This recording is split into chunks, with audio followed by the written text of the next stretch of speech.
Hello group, Jeff here.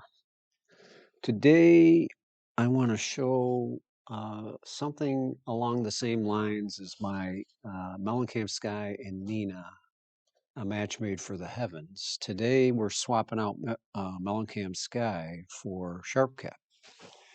And the reason why you would want to do that is SharpCap offers some things that may interest some people, like dithering while stacking, uh, Sigma clipping while stacking, and a few other things. So let's get into it. Right now I am currently on this target right here. And if we go into Nina, you will see that that's it and that I am centered on it. So now what I want to do is go back to Stellarium and go to the bubble.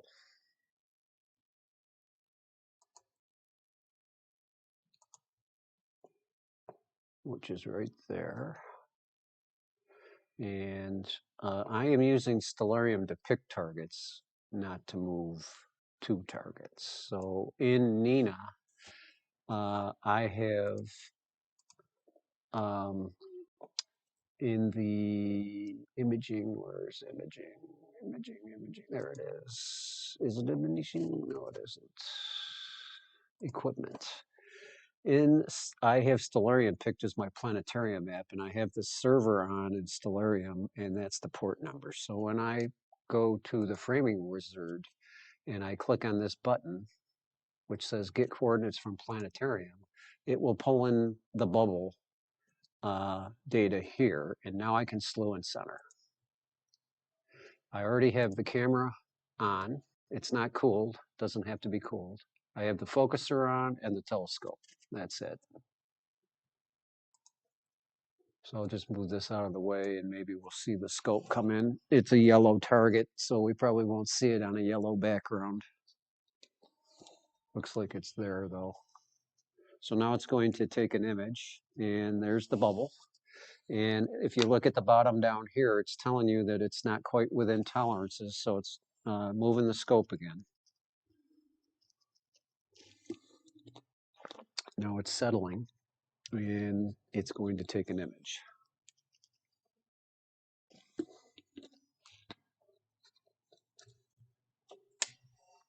And it's happy. You see nothing happening down here. This will go away. And what I want to do next is determine my rotation for the camera, because that will affect how I finalize my centering for the target. And I'm pretty happy with that. I'm not going to change it.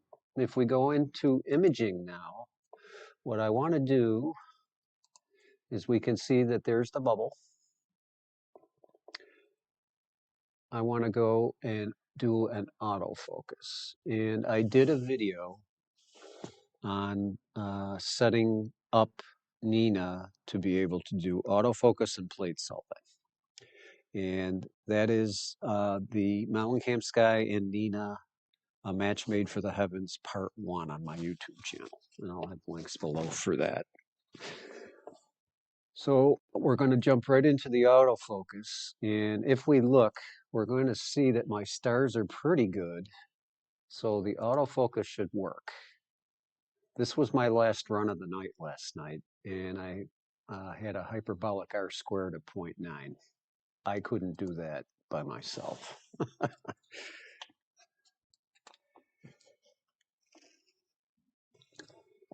So what happens is it racks out, takes an image, and it will put a dot on the curve here. So if we look at the image, we'll see that it will see how the stars have gone soft, and we'll see that there's a dot on the curve. Now it's going to rack in. And if we take a peek, we will see these get smaller, which they did.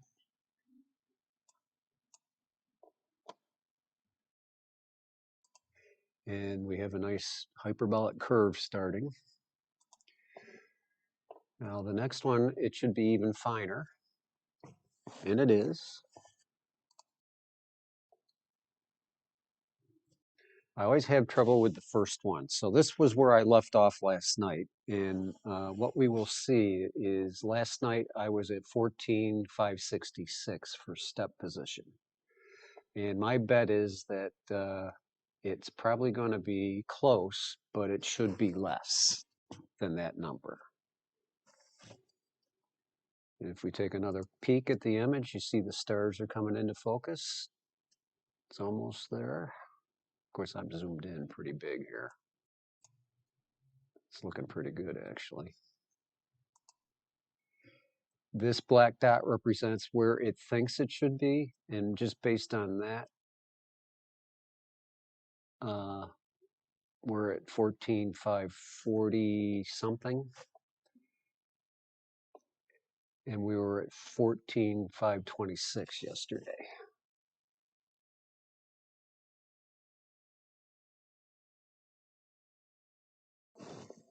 So now it's racking out again, and if we take a look, we'll see that the stars are getting big and fat again.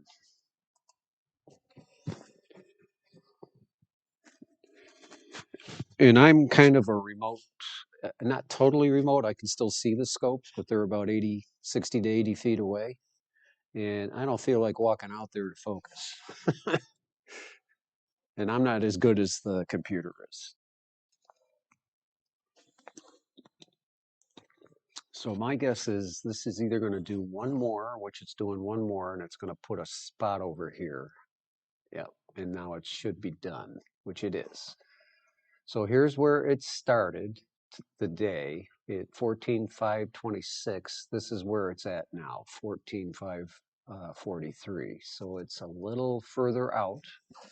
And now we are done. And if we take a look at the image, it looks really good. You don't worry about the banding. That's just because this is an AP program and we're stretching and I've only got a 6-second exposure at bin 1 or 2 or something. So now I can shut the camera off, or I should say disconnect the camera. And I'm going to jump right into SharpCap. I'm going to start the camera, and I have to use the Mallincam ASCOM drivers. I can't use the direct show drivers. So if you have something under a DS26, the direct show driver should work. Anything above a DS26, you need to use the ASCOM. These are my settings. I'm going to say OK. I'm going to go into extended mode, and we're going to go to 40 seconds. I'm going to up the gain to 6400, which is 64 in Mallincam land. And now I'm going to jump into live stack. And in live stack, I'll just run through these settings. It will start setting when I will also start the guider.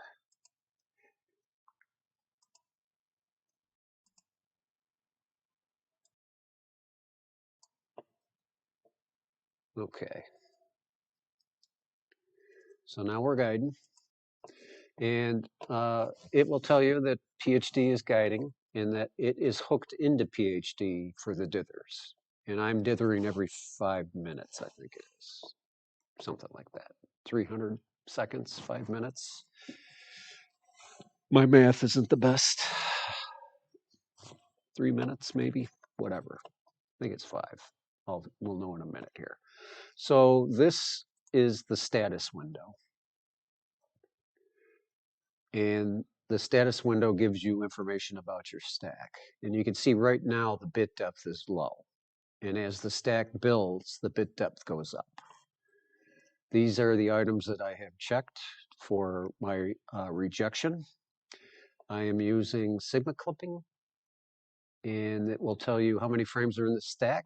It will also tell you frames that it's ignored. So let me make an adjustment on the histogram here.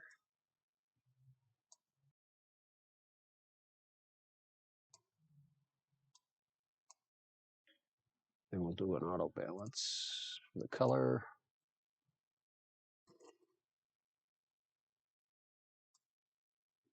Now it's not quite dark yet, so the histogram is going to move. And what we will see is that as the stack builds, the image will get better and better. But I don't have any, let me load it dark. Master darks, 40 seconds, gain 6400. And there's the master dark. So that's going to change things just a little. So I will make an adjustment. So I have a flat and a dark loaded.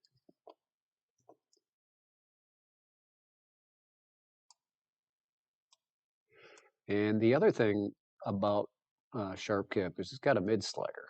That you don't know how important that is. It makes me so happy. The thing with Mallincam Sky is gamma is mids. The problem with Mallincam Sky is the gamma is not anywhere near the histogram.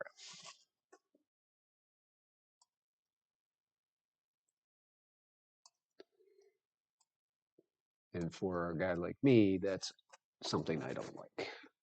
So here's how you align. You can change your alignment settings. Here are your stacking settings. Because I want to reject, I have a lot of satellites and planes that fly over where I look in the sky, so I need rejection. And you can see that so far we haven't seen a plane or a sat, which is good. I'm not using any of the enhancement features. For guiding, I have, it is monitoring the guiding application to make sure that it's on. And then it's automatically dithering every 300 seconds. You have an FWHM monitor, which I'm not using. You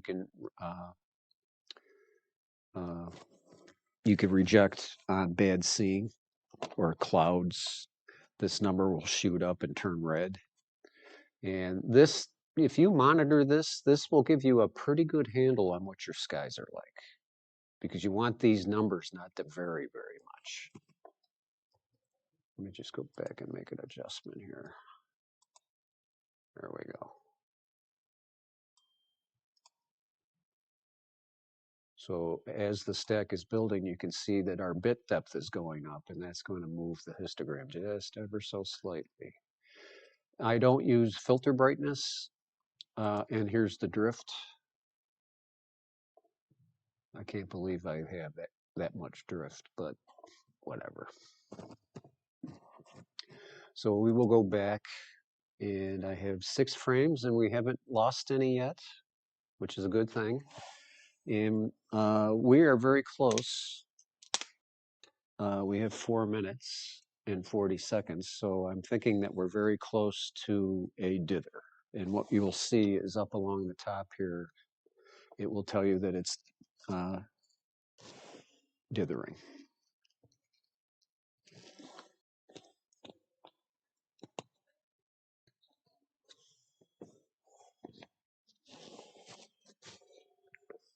Now, the nice thing about SharpCap is its roots are AP, astrophotography.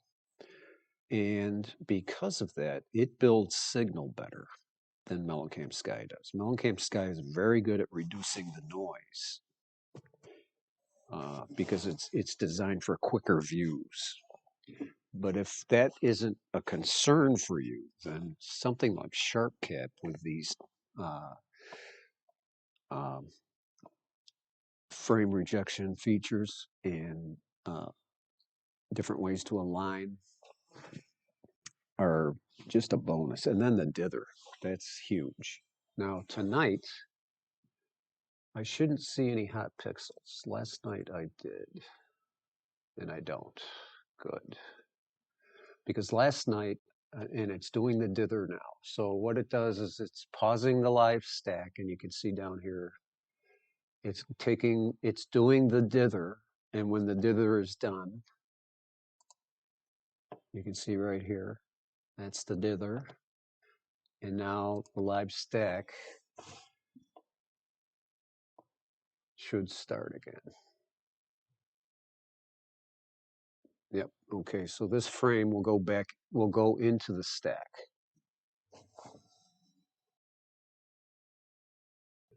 Now, I want to remind everyone that this is bin 1. I'm in RGB 24, bin 1. This is huge, and this is a 40-second exposure. And because it is an AP style program, you can use the mids to stretch the stack. You could do the same thing in Mallincam Sky, but I like this way better.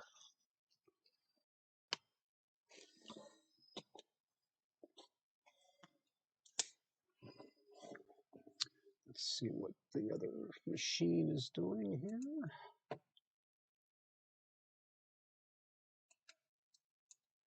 Oh, this is going to be very nice.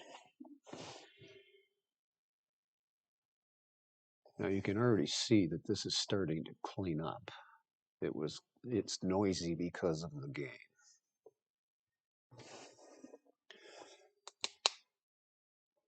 And what I'll do is stop the video, and when I'm ready to finish, I'll come back and we can do another target and go through the flow.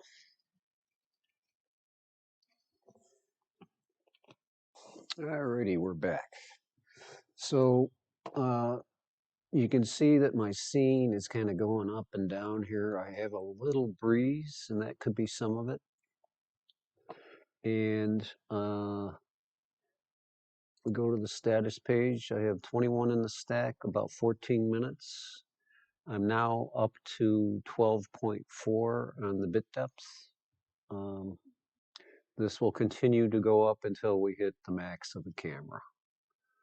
So I'm going to stop right around 24 frames. So we'll let a couple more hit, and then we'll go someplace else.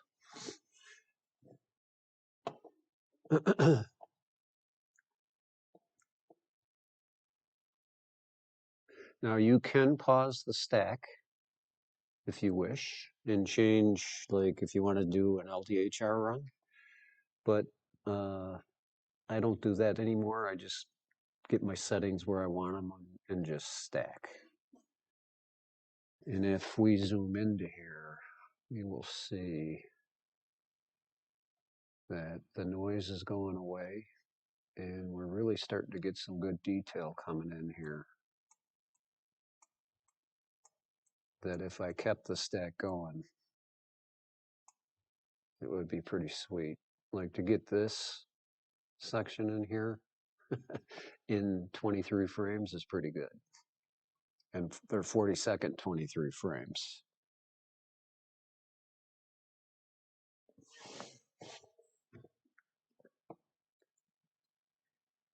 Now I can get rid of this like so. And then we got a bigger view, but I like the histogram. Oops, sorry.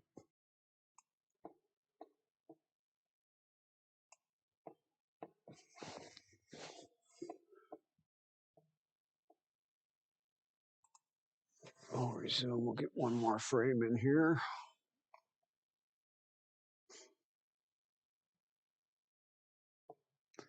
And because I'm a Photoshop guy, so my Photoshop workflow is 16-bit, and I will save it as a 16-bit fit.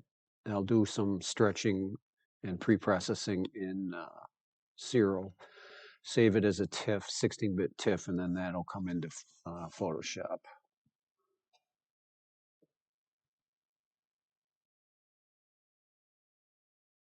Maybe I'll go a little further. You know me. I mean, this is really coming in.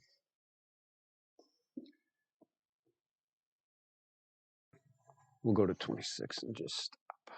So to do that, all you have to do is click on the Save Down button to pick the format that you want.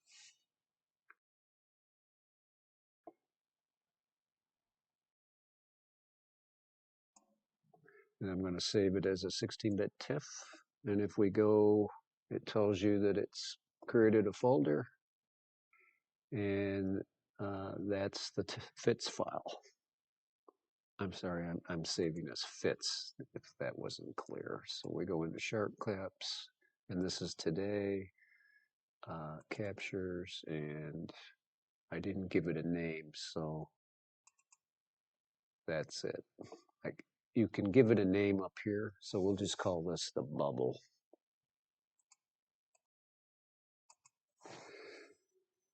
So I know what it is. My bad.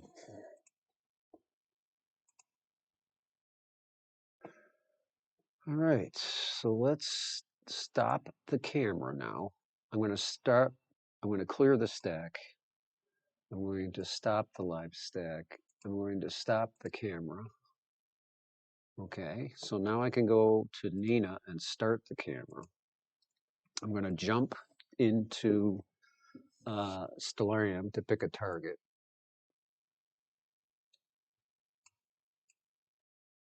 Let's see, which way is the meridian going? That way.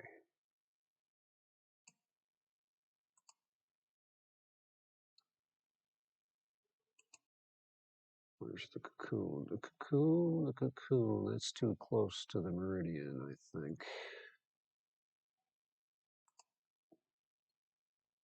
Let's go to M27. Where is that? Yes, let's go there. So I picked M27. There she be. We'll jump into Nina. We'll go to the framer. I'm going to select this to get the coordinates from Stellarium. There is the dumbbell. I'm going to slew and center. And what we're looking at is 1 degree of sky. And this is how, this is the field of view of the C14. I'm at F11.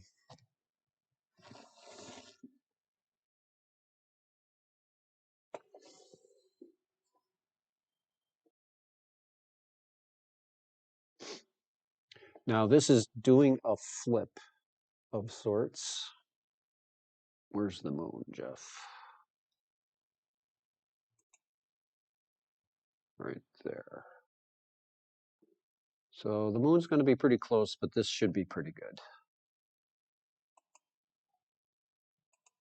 So the target is there. Now it's taking an image.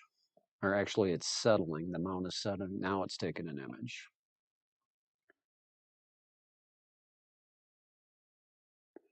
And there's, this happens to be my worst part of the sky because I only do a 3-point star sense plate solve. And this is an area of the sky that gets blocked because of a tree. So with Nina, who cares? It's going to find it.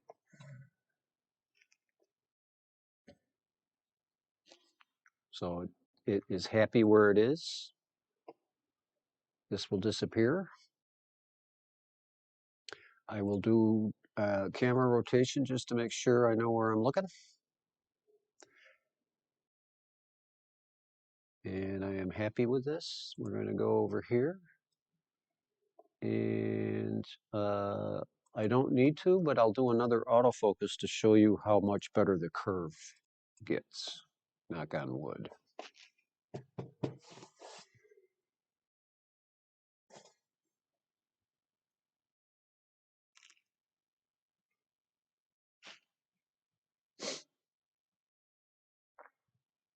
So it's exposing and it's putting a point. It's doing the rack out.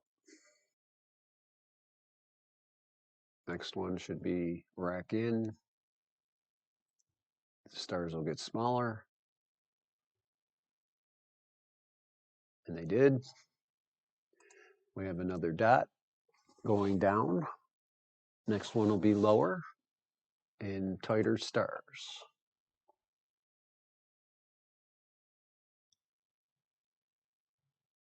And it is. So we'll just let this continue.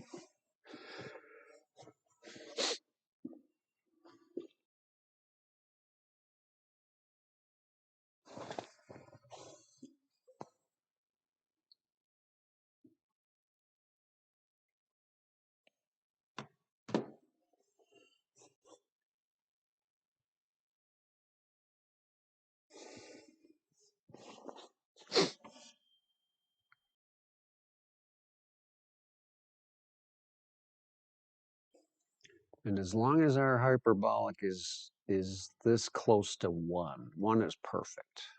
0.99. I'm not going to get all sweaty over it.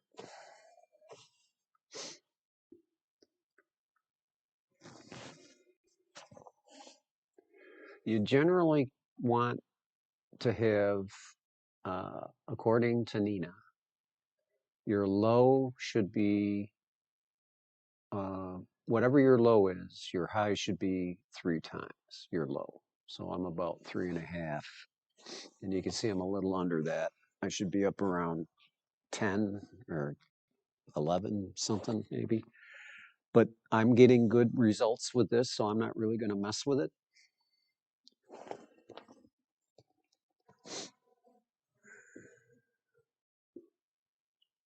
And again, I cannot focus this good. I'm too old to get focused like this anymore. Eyes are bad, hands are shaking. It's a bitch to get old.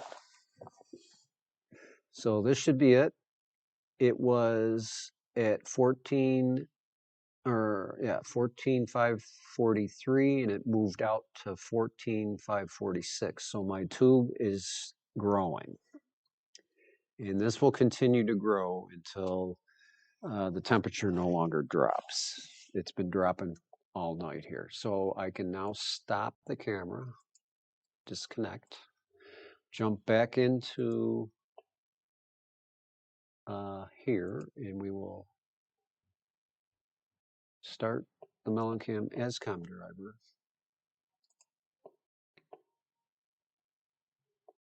And you see it picked up my dark and flat. And just for the heck of it, I'm going to go with a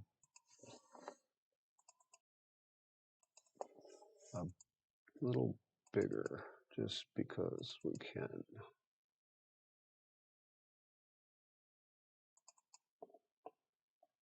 And we want to go to 48.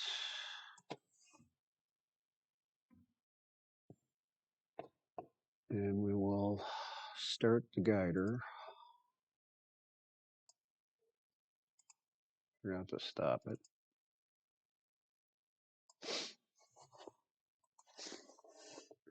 We'll clear out all this so we can see how our guiding is going. And we will start the live stack.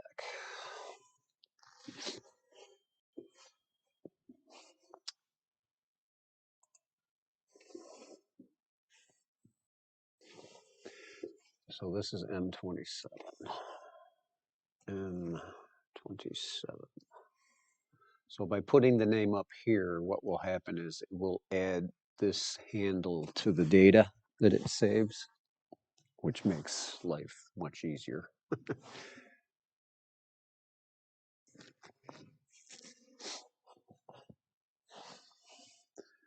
So it's a little bright, which is okay.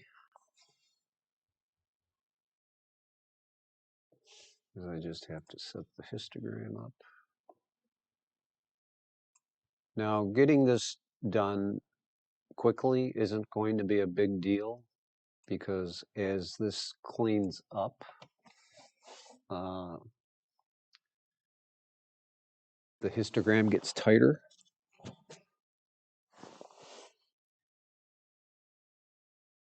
But I will, I don't have a flattener in my C14. It's one of the older C14s. You can still buy these units, and generally to get stars that look this good edge to edge, you need to use their 6.3 flattener reducer. And because I'm not focusing on the dead center or the extreme edges, I'm picking the sweet spots to focus. That's called the inner crop and outer crop in the autofocus setups. I'm getting excellent images, stars from edge to edge.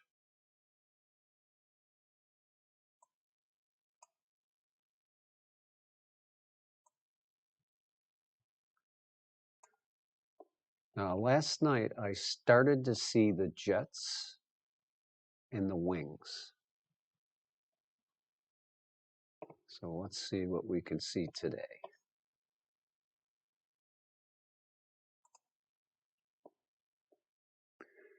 Now I'm at 48 seconds, so this will take a little while to build.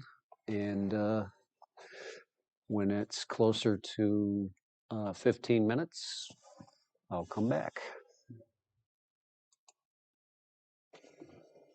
Alrighty, so we're back and we're about 14 minutes in. What we can see, but if I zoom in a little bit, is we can just start to see this jet form.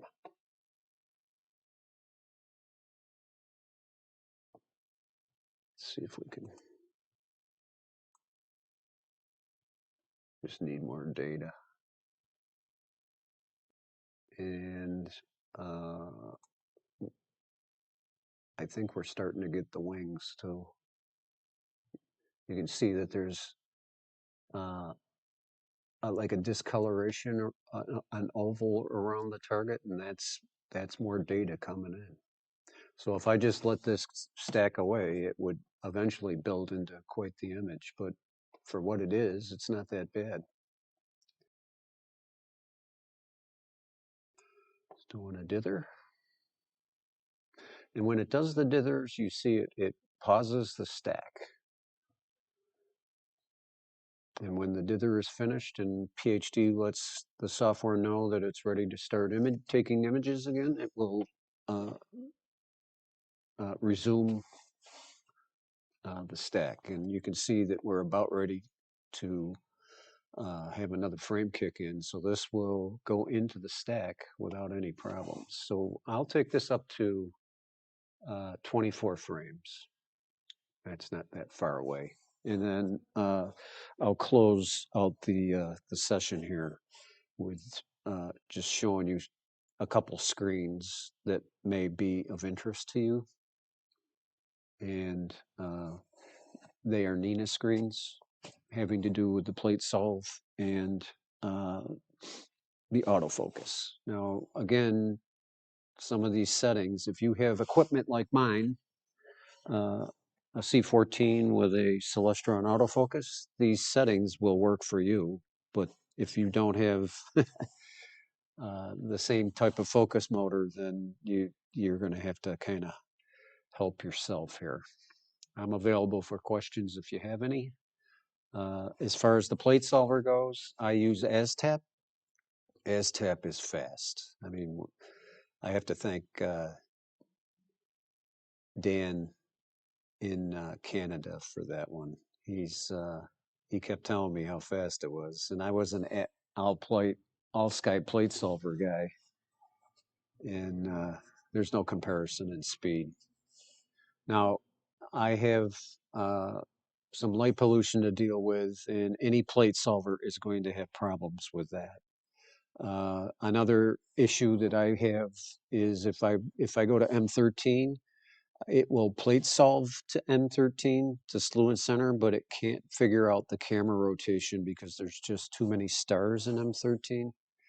And I have my plate solver set to 500 max, and there's millions of stars in M13, so it gives the plate solver a little grief, but I can still find the target, which is all that counts.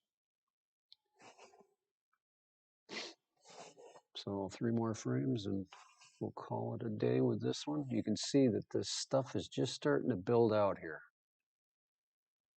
There's some more of that jet popping out. You can see that there's a different color right here. Very interesting.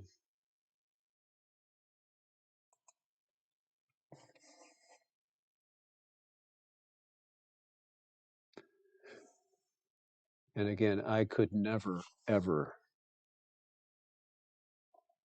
get stars that look this good from edge to edge. Now I have a little something going on here, but I believe this is tilt. I have a little tilt in my train, and I have a device coming to fix that. A photon cage will help me get rid of the tilt, because I've only got it in one area, and that's this area. So that tells me I have a tilt problem. And Nina can help you figure out if you have tilt or not with Hocus Focus. You just do a uh, what is it called? Aberration inspector, I believe. Yes. And you run a autofocus, and it will tell you what corner is out if you set the camera up correctly. And it will also tell you where you are in back focus, which for me is huge because the resin needs to be pretty close. I'm 2 millimeters off right now. So that could be, I usually don't take the optical window out that protects the optics on the corrector plate. If I took that out, I think that's 2 millimeters. I would be so close it wouldn't be worth getting all sweaty over.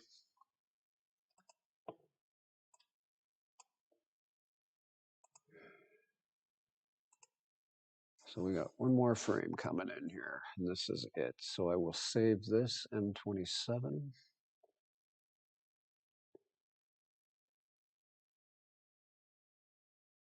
There it is. We'll save it. And I'm just going to let that stack. Now I'm going to go into Nina and show you those two screens I was telling you about, or actually a couple. So in the plugins, it's important that you look for Hocus Focus and install it. And when you install it, it will show up in your plugin list.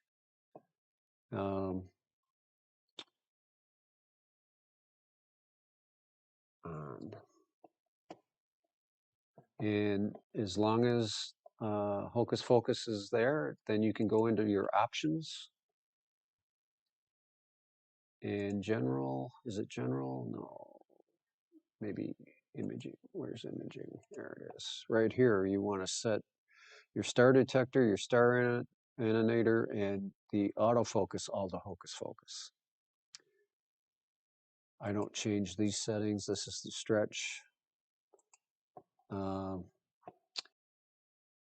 In the autofocus, this is for a C14 with a Celestron focus motor.